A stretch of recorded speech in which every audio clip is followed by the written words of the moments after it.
ਮੈਨੂੰ ਕਿਸੇ ਪੁੱਛਿਆ ਕਿ ਬਲਾਲ ਸਾਹਿਬ ਕਿੰਨੀ ਕੁ ਦੌਲਤ ਕਮਾ ਲਈਏ। ਮੈਂ ਕਿਹਾ ਦੌਲਤ ਦੁਨੀਆ ਦੀ ਇੱਕ ਪਾਸੇ, ਮੈਨੂੰ ਮਾਲਕ ਨੇ 8 ਭਾਈ ਦਿੱਤੇ ਨੇ, ਇਹਦੇ ਨਾਲ ਦੀ ਦੌਲਤ ਹੈ ਜੇ ਕਿਤੇ?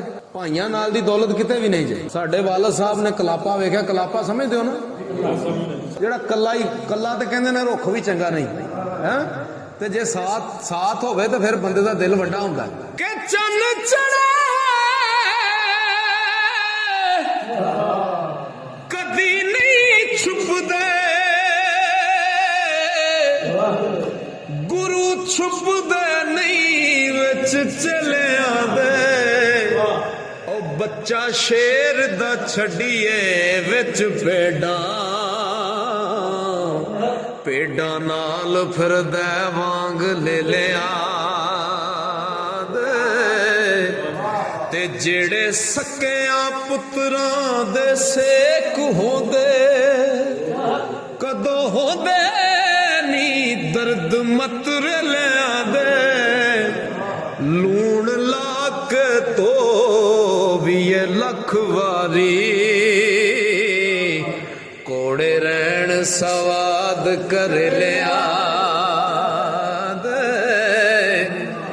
ਹਰ ਚੀਜ਼ ਅਸਲ ਨੂੰ ਪਾਲਦੀ ਏ, ਦੁੱਧਾਂ ਨਾਲ ਸਵਾਦ ਗਜਰੇ ਲਿਆਂਦੇ। ਉਹ ਜਿਹੜੇ ਬੱਜ ਨਹਾਰੀਆਂ ਖਾਣ ਕੋੜੇ, ਕਦੋਂ ਥੱਕਦੇ ਨਾਲ ਦਬੇ ਲਿਆ।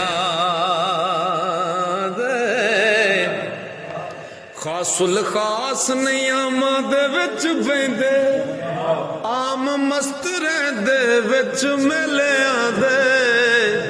ਇੱਜ਼ਤਦਾਰ ਨਹੀਂ ਕਿਸੇ ਨਾਲ ਬੁਰਾ ਕਰਦਾ, ਤੇ ਬੁਰੇ ਯਾਰ ਬਦਮਾਸ਼ ਕੰਜਰੇ ਲਿਆਂ ਦੇ।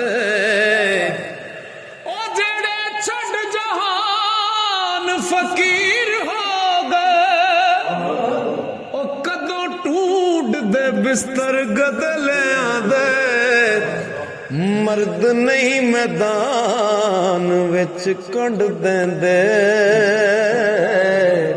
ਉਹ ਬੁਜ਼ਦਿਲ ਨੱਸਦੇ ਵਾਂਗ ਖਸਰੇ ਲਿਆਂ ਦੇ। ਤੇ ਬਾਵਾਂ ਵਾਲੇ ਵੈਰ ਤੇ ਪਹੁੰਚ ਜਾਂਦੇ, ਪੀੜੇ ਹਰ ਕੋਈ ਨਾਲ ਅਕਲਿਆਂ ਦੇ।